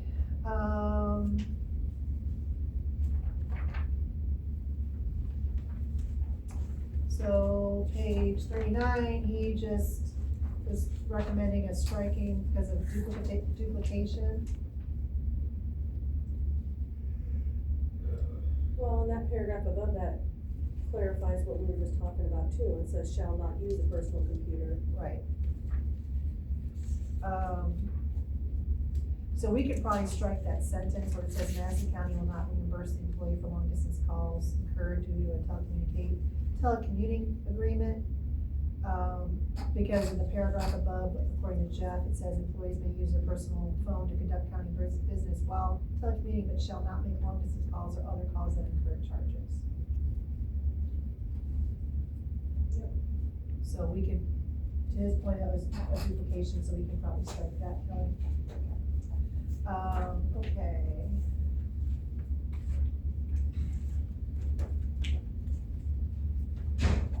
Okay, I think we're now to where we are talking about payroll deductions. And there was a section in there, we need a policy to limit comp time to 40 hours, allow K. I think this is a duplication of what we talked about earlier, so we can skip that. And then overtime, he gave us some sample language for Flextime. I think we should put that in there. I think we got consensus that we're okay with Flextime. Diane, offering Flextime, so let's go ahead and put that Flextime language in there.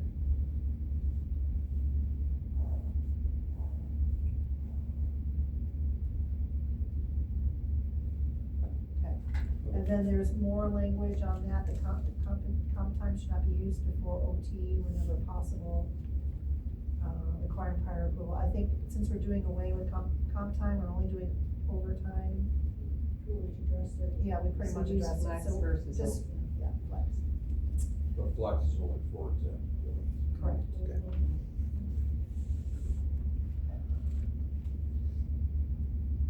So so this goes back further down about the comp time. There's still additional language in here, comp time shall be allowed to accrue to a maximum of 40 hours. But if we're not giving comp time to exempt employees and, It's hourly. yeah, the hourly ones are paid overtime though. Right? No, not in some cases. They take comp. They take comp, Instead of us paying it out, they accrue comp okay, at time and a half. okay. And then we gotta keep track of that on the system and. Okay, so are you guys good for it not being no more than 40 hours without formal approval? That's what I was saying. It's all, Not it's you. capped at Is that you? 40. Yeah. Yeah, it's already capped at 40 hours. Yes, okay. That's it. Not a fan of it for hourly people. Okay. So, wage payment complaint policy, there was a little add-on. Jeff said I didn't understand the reference or what was desired with this notation. Use flex time versus, section 5.6, wage payment complaint policy. We kind of already addressed that. Well, he said use flex versus over. Yeah. Okay.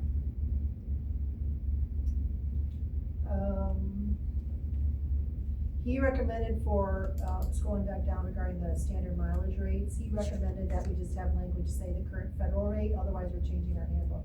Yeah, just put it current federal, cause that changes.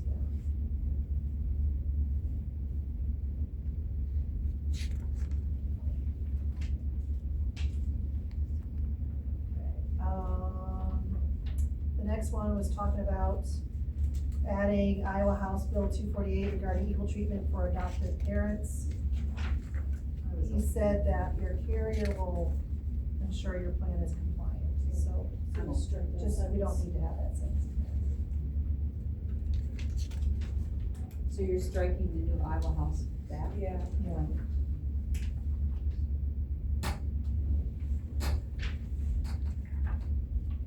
Okay. And then going down to the short-term disability, Kelly, you want us to correct it from 15 days to 14? That's just a correction. Yeah, it's a 14-day elimination period. So currently says 15, so we change it to 14, so it's consistent with what we have. Coverage, now this is another red text with no note. If an employee suffers from an illness or injury that is, currently it says is related, but we're changing it to that arises out of or in the course of their work. I like that language better.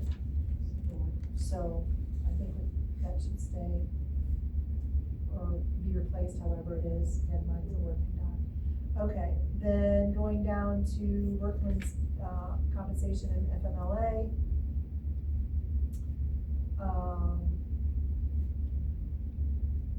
He said it was okay to require employees to keep track of their mileage, all that stuff. So I think that should stay. So if you're going to, if you're on a, you can get mileage for going, I'm confused If here. it's workman's comp claim, yeah. Definitely, that's the rule. Never had that. It's the law. There was just some confusion on who was to keep track.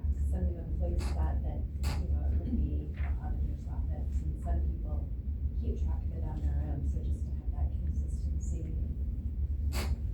So in here, it's the employee is responsible. So, okay. Alright. So we don't want the word maybe, an employee is required to submit. Do you want odometer readings? I just fill out, I used to just You just fill put out, out the number of miles. I used to do Okay. it, I attached a map to mine with the miles printed out in the. How do you guys, So I do. what's normally done? When I do miles, I get an address of where they're at. I know where they're at. I use Google Earth Maps or whatever to get mileage, and I compare it with the mileage that they turned in, and if it's reasonable, you know, then pay it.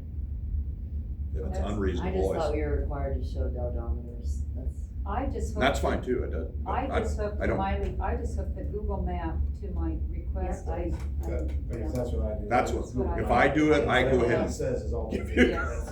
But we don't submit odometer No, pictures. I So- just, I mean, it's up to you guys, but yeah. I think I'm okay with the I'm Google just- map. I'm just a Google map, that's fine. Return to work, before returning to work, an employee may be required to submit a job-related medical, do we wanna change shall, put down the shall? Well, he Yeah. said will be required. Yes. Okay, will be required, that's fine. There's a note, recommend keeping as may. Our note says commented will be. Where, Well, there's two different, It's a scary The thought. very bottom of page 46, return to work. Before returning to work, an employee will be required to submit job related. Kelly wanted will be, Jeff said recommend keeping as may. In workers' comp, the employer directs care and the employer's physician determines release. We wouldn't need an additional fit for duty in all cases. Okay. Is there any way they wouldn't be required? We just said it before they have to, so I'll have. So if their physician says they're okay to return to work, why would we request them to do another medical exam, I guess is the question. I'm gonna put my lawyer hat on.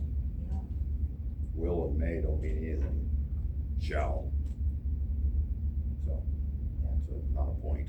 All right, put shall be. No, I don't think No, you can put what I'm shall. saying, he says keep it as may, Yeah, but it's the same as will. yeah, Yes, it is. May and will are the same. okay. I don't care if it's will be. Will be required. You said recommend keeping as 'Cause you- may, that's what Jeff said. I think, Mine doesn't say that. Oh, mine says will be. Yeah, underneath it. There's a Jeff comment. I did the will be and then Jeff did Just that. a recommend. I don't care. It's not worth it to me. If it's will be, you're comfortable with that, I I don't care. don't think you can say shall because of ADA No. requirements. Yeah, I think that, I think we should take Jeff's recommendation and keep it as, and put it as may. I just trust that the doctors that are taking care of our employees are giving us the right recommendations. Okay.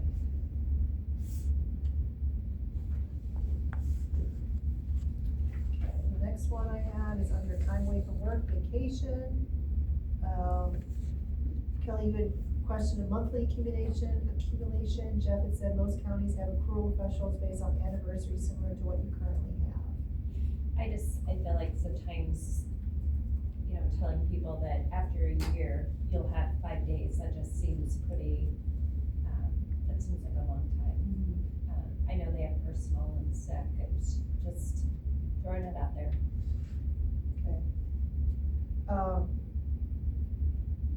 He did say that that's how other counties handle it, is as we do As right you now. know, is this the annual anniversary? Yes. Okay. I know, I mean, I feel the frustration on that, but they do get personal, they need it. So I think we should continue doing it the way we are doing it, but what are your ladies' thoughts on that? What are you comfortable with, Kelly? I mean, if it's typical, and that's what most people do, and that's what Jeff says, I mean, that's good by me, it's just sharing just a concern I've had from people. The private world hasn't caught up with the government world. I know that's, you know, unfortunately, I interview a lot of people, a lot of turnover. That's one of the things when we're having discussions in the interview process is private world versus the government world is where you get it after a year. Other places are either monthly or sooner, where there's more front loaded out. So I've never worked anywhere where I haven't had to wait. No, I haven't either. I've always had to wait too, but Yeah. the world is, I mean, I had to bring before to get somebody hired. They say the younger Yeah, folks it's- are more interested in vacation. Yeah, They are, yeah. and they want Like, that more than yes. But, again, I'm not from that cut of cloth either. Never take vacation. So, how hard would it be to do a monthly accumulation? for employees? I don't think it'd be hard. Just- To rewrite the code. How would we track it? I think it'd be It's not very, a band. I think it'd be very hard the way the computer Yeah. system's set I up. think it's, yeah, You on know, your side too. I'm kind of that old fashioned era, cause I'm older. So, You should earn it. I mean, I don't like that you just start getting vacation after a week of work. Well, I think what she was getting at was, like, you're here a month and you accrue a portion of your annual vacation. Yeah. 1/12. 1/12 of what you would normally earn in a year. So instead of waiting a whole year before you get 5 days, you know, 4 months, you get 2 days, a day and a half, or whatever the hours work out to. So, it's an accounting Tough to nightmare. track. It usually don't Yes, start till after it's your a probation mess. period, though. Pardon? Usually don't start accruing until after your probationary period, if you do that way, like it's usually like a whatever amount of days probationary period, and then you start accruing, so it wouldn't start day one, it'd start 90 days in or whatever. I think that's the better way to do it. It would be easier to keep track. well, based on what they just said, I don't know if it's gonna be easy for them to track Well, accrual. after 90 days. Our No, they computer still- system doesn't set by that, it's set by They have to be payroll a cycle. manual, so they have to have spreadsheets Higher and dates. manually. I tell you what, what do you guys think about, we just stay as we are right now, and maybe there might be a system in the future that would help us accrue, okay? And we can look at that. Leave it as is. Maybe some new system. Okay, so, if employees are, I'm on 6.1 last sentence, if employees are terminated with cause, unused vacation will not be paid, with cause will be terminated. So this is, he said, see note on above, this section was stricken because we can't not pay accrued stuff. So I think this one needs to be stricken, just like the one in an earlier section was. You guys, do I have concurrence on that?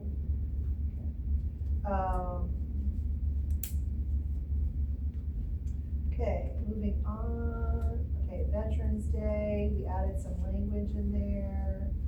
Can I ask, can I just throw in, could it be possible to add MLK Day in there? That would be something that we'd have to approve as a holiday, so the No, board I would have to approve it as a holiday. Then, because for like our office, honestly, like, there's no bank, there's no post office, there's no DOT, there's no, I mean, we literally, there's nothing. Instead of President's Day or both. Well, I'm trying to remember how we did this. I mean, I think we're I'm not- matching the state. I'm not trying to No, like, it's not matching the state, because the President's Day isn't a state holiday. So we do alternate in my office, and so half the office takes off President's Day and half the office takes off MLK Day, because we kind of picked one, because the court's only open one of those days and the county's open the other one of the days. So nothing So stands we- closed on President's Day, right? I don't No, not the court. What if we switched them? Would you like that? Work President's Day, get MLK Day off? Well, but there's other places that have President's Day off and not MLK Day. President's Day is official federal holiday when I looked up. It is. Yeah, so we can't switch. But see, when I worked for the state, feds got it off, state employees did not. We had to go to work or take leave. So, because it's a federal and not a state. So we can, you know, what we could do is we could add that and remove the birthday holiday. Add MLK, remove the birthday. That way they have the same amount of days and we can do that. My department's gonna be excited because they don't get their birthday. Yeah. Yeah. Neither do the sheriffs. We have a floating holiday to take care of that, You do. yes. Cause we're ending up paying double overtime Right. during snowstorms. So why don't we think about that? What do you guys think about that? If we wanna do MLK, if there's gonna be businesses that are closed anyway, if we as a government take it off and then just do away with the birthday holiday, and then that will have, I don't think anybody hardly takes their birthday off. yeah, so, I mean, the birthday's already in there in our handbook, and we'll just flip flop it. What do you guys think about that? I have to think about it. Okay, we'll put a pin in that. Okay, so Veterans Day, they just added some language, he did suggest, it said you could allow an exempt employee who works on Veterans Day to take a different day off on the same pay period. That mostly applies to you. I come in because the phone isn't ringing, I get something done. Okay. You can Okay. take, you can take Saturday off. Yeah, whatever. Okay, That's not whatever. worth, I did notice in here, it does say time and a half, we pay double time on veterans if I have to call salary or hourly employees in. Well, Veterans Day's off anyway, so you have to do that anyway. Yes, But I I have think to do this, that. I just noticed it said here. yeah, Jeff suggested that giving the exempt employee an option to take a different day off if they have to work. I've got people on call that are exempt, Okay. they don't get that. Okay, all right. Okay, he also added a new section on military leave. Cause we wanna make sure we cover that, so that sounds good, it sounds good to me, that section. Do either one of you have any issues with that? No, and we don't have a lot to say about that. That's No, I just- don't think That we is do. what it Yeah, is, yeah. But Somebody we gets, just needed it in the handbook. somebody gets called up, they have They to go. get called up. So, and then scrolling down, You we just have, had that happen? I got one guy calling right now, and one just got back.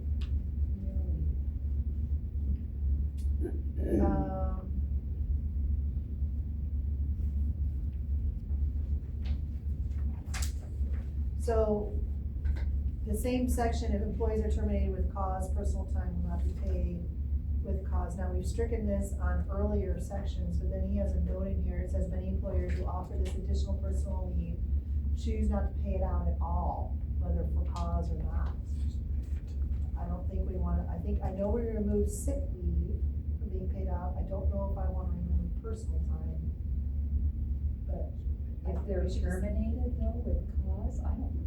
Yeah, but this is, they've earned it, they were still in good graces when they earned it. They earned it in good graces, and then is it So I really think- worth the fight in the Yeah, it's court? Not, Nope. no. So I think we should just strike this for consistency out of this section as well. Then going down, use of sick leave. The county may request medical verification for sick leave use, I have no problems with that add-on. They have, I don't like it when they use it when they're not sick. I mean, I don't know how to feel. Or you'd have to ask for medical verification. But 3 if you're days. sick with the flu, I don't know how they, 3 days, that's what we do, 3 days, that's what the doctors do. all right, so I'm okay with that added language, are you guys okay with that? Okay. Now, the next one is sick leave benefits upon retirement or termination. This is old language, so effective July 1, 2022, unused sick leave shall not be paid out upon termination. We keep it in there even though it's long past 2022, just in case people forget, because we do have a lot of folks that are still employed with the county. And they may believe they get sick leave paid out. Yeah, if you don't keep that in there, people like myself and ask questions. We'll leave. Well, I'm not gonna ask questions, but, because there was more language underneath that that defined it. Let's leave it, okay. I think you gotta leave it. The next one, there was recommended words requested, and Jeff said adoption is specifically referenced in this policy already. So, we don't need to add that.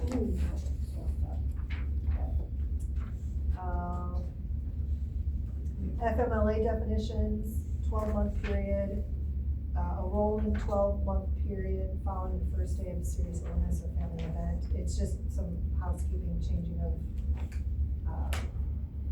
words, so I'm okay with that change, if you guys are.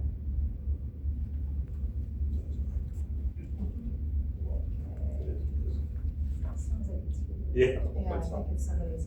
So, the next one is, under unpaid leaves of absences. Can I ask for a clarification on 6.8, limit weather and work site closing? 6.8. I've had this situation come up where the courthouse, we don't close, You can't. but I have office support staff. I'd like, if they can get there or I can go get them, I will go get them. Okay. Now, the problem is some of them, office support staff, don't wanna come in and they wanna get paid for it. So we don't need to do that now, but maybe sometime in the future I'd like to address that. So if a department head tells you you need to come in, then you come in, or you don't get paid. It's, what happens in here is when you close the courthouse, they consider themselves office courthouse people. We don't Is there- get paid when we close the Yeah. courthouse. Hourly doesn't get paid when we close the courthouse. They have to use personal. time, Personal right? leave, yeah. You have to use vacation. So then you just have your staff do that too. Perfect, They have to use vacation. perfect. Sorry, No, I wanted it clarified, yeah, so. I prefer if they can get here safely, I need them, absolutely. I need everybody I can. Okay, my computer's Well, I can not always working bring, on it. case Charger's it's not working. I've went and got people before. My charger's not working. do you want mine for now? Is it a USB version? It's a C. No, I have a B, USB. Okay. Oh, okay, it There's wiggles, also- it wiggles, it's on, so I just can't So I was really, gonna tell you, there's one here. I have a bad port, so. Okay, Yeah, I won't take any of your time, thank you for clarifying that. I just can't move the computer now. Okay, so, let me go back to where we were. Unpaid leaves of absences, Jeff, there was need a section for county employee attendance, should be unpaid or PTO unless necessary to attend. Board of supervisors should determine required attendance to board and supervisor meetings, other boards determine necessary county employee involvement. Typically, when an employee is required to attend a meeting outside of regular work hours, including a board and supervisor meeting, would be determined by the department head. The board of supervisors can direct department head employees under its purview as to whether it requires attendance, but other positions under other electives are generally determined by them. So I think this was brought up because we had a couple members of the public asking, why we had county employees attending our supervisor meetings during the day instead of working when they weren't either presenting or contributing or something like that. So Jeff made clear that while we can, direct the folks that are underneath us, that unless they're on the agenda or they're participating, they should not be in our meetings. We cannot do the same for other elected officials, folks. So. Where are you? 57. Page 57. It's a Maybe- paragraph right above leave. Maybe we should go back to, we used to have a half an hour before every meeting to discuss stuff with department heads. If we went back to that, then they wouldn't have to come to the meetings. I don't think that was the issue. I think is they like sitting in the supervisor meetings, because they're not participating, they're just watching or So I have no, I mean, if they're here to give a presentation or something like that, of course they need to be here. Or if they're, if they're required by their department head to be here for whatever reason, then yes. I think the concern that the members of the public had was that they saw a room full of county employees during the day when they should be working, and they're not presenting or they're not doing anything like that. So that's a valid concern, but according to Jeff, we don't have the authority over any of those employees other than the ones underneath the board of supervisors. So, So you're you're talking about two different things yes, that are mutually exclusive. So, to your point, I agree, we should have some other time set aside for the department heads to engage with us, and to talk through these issues, and have that dedicated. But what you're talking about is, this section is. exactly, when there's employees that are here on the clock that don't need to be. So, I mean, we've had cases, Diane, where almost the entire office was sitting here, and it was noticed by the public. They're like, who's manning the shop, for that department? So, that doesn't look good. But I think we should have some kind of, time for department heads to give feedback on, things they see or changes they like or whatever. We can certainly do like a work session once a month for that. Yeah, maybe And have it's it be a just on our standing. Tuesday morning, maybe we start at 9 instead, 9 to 9:30 is for the department heads. We used to do that for a long time, and then one of our attorneys made us stop. I liked it. I think it's nice to have I think we should have maybe a dedicated time work session, so if it goes long, they don't feel they're rushed. it was half an hour due time, and we got it done. So, You just can't make any decisions. We didn't, we just It's just a discussed discussion. about, so. I think that's why it got, Why just don't we, can't do any what about decision. this? What about That's why it one of was yes. ended, because there was deliberation. Yeah. no, Because remember, Aaron Yeah. suggested we change it. So let's say I wanted to talk about a policy about, I don't know, rocks on the road. Can't make a decision, however, if you wanted to, it would have to be put on the next Next agenda, agenda, not yes. the following meeting, right. now, I think that's what she was, She was concerned about bleed Right. over. yes. So it's harder to have bleed over when you have a separate time and a separate day. So what about we take one of our Tuesdays where we have a standing, 9:30, and just have that day be the employee work session department day. It's already calendared, and what we should probably do is have those days permanently slotted for our board meetings, because we ran into that issue where we thought we had an opening, we didn't, because it was reserved on a Tuesday. So, what do you guys, if you wanna mull it over, we can come back and talk about it, but I think that's a good idea to bring that back and just do it as a separate work Like session. once a month, or Once a month. Yeah. Because if they have concerns, Diane, they can reach out to us one-on-one, there's nothing stopping them. And we could give it a go, but I'm hoping we could get some feedback from department heads and how they feel about it. Is that even enough time, to address it, their concerns? Well, if, Or listen to their concerns. if we do it as a separate day, like at 9:30 on a, I don't know, hypothetically, first Tuesday of the month, then we just calendar it for an hour Oh, I see what you're saying, on the off. on the off weeks. So, and if there's no, if nobody shows up or, then we have a work session, we can talk about stuff. So, what do you think, Debbie? here once a month. Okay, so, why don't we add that, as an agenda item on a future, meeting to talk about, get that scheduled. Okay, so, What do the department heads think? You wanna mull it over and let us know? I'll be honest, no, not really, I don't have time for it. Okay.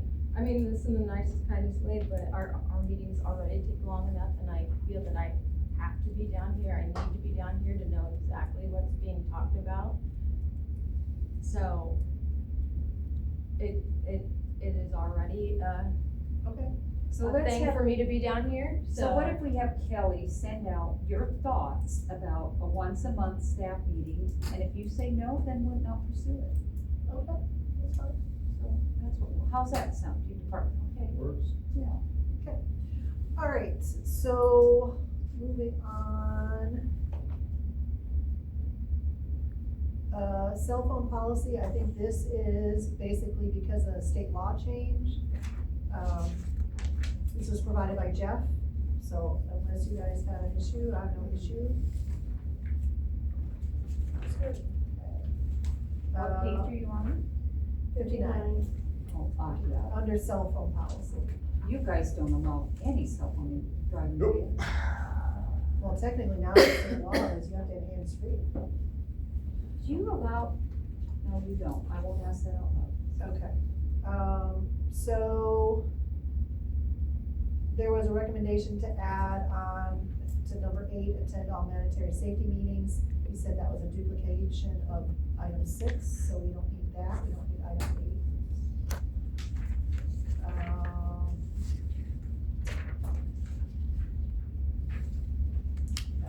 Accident reporting procedure is the next one where I see, and that's on page 62. There is a request to further define the reporting requirements. And he said that, Kelly, you had suggested accidents be reported within 24 hours or they may not be received. You said no, they just violate the reporting requirement, not that the alleged report is not received. I would reference back to the workman's compensation section. We had a lady fall out here, and I was out there, and she smacked down pretty hard. So, This is regarding the employees, not. well, I think any accident should be quickly documented.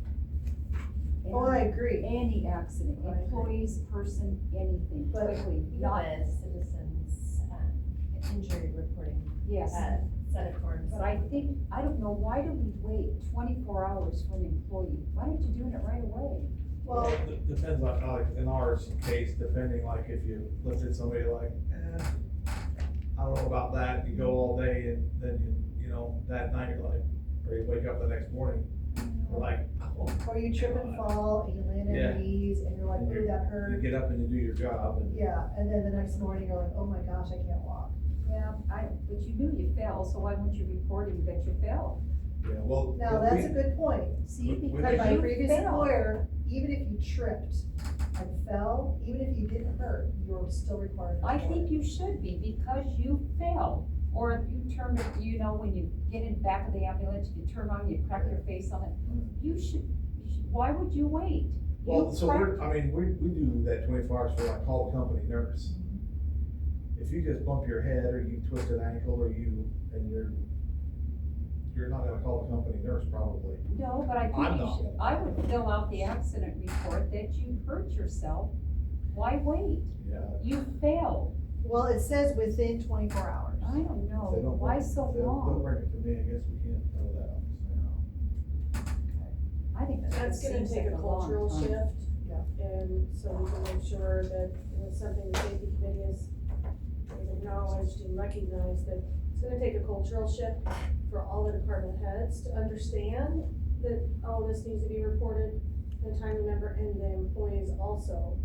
Even if they think maybe it's not that big of a deal, they still need to report it, so it's documented in case it becomes a big deal. I think you should report it immediately. You slip and fall in a hospital if you're a nurse and you fall on, well, all kinds of stuff in a hospital. You write it down right away. You don't wait. Well, 24 hours allows a little bit of wiggle room for them, because immediate has all kinds of different interpretations. That could be you report it within 30 seconds or 3 hours, so. Yeah. I mean, we're given them a window. To me, within 24 hours is immediate, fairly immediate reporting. Okay, so last one where I see changes is 8.1, the acknowledgement that the employees signed. He provided us some new language for that. I have no issue with that. And that's it on the handbook, where he suggested changes and we had requested more information on, so. So Kelly, you have your marching orders to send inquiries to Jeff and get those back to us. We'll probably have to have another handbook meeting to go over them and finalize it, so we can get this out. Do the department heads want any more feedback?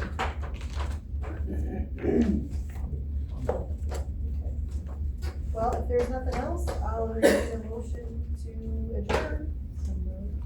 Okay, second? Second. All in favor, please vote aye. Aye. All opposed, motion carried. Thank you. Thank you.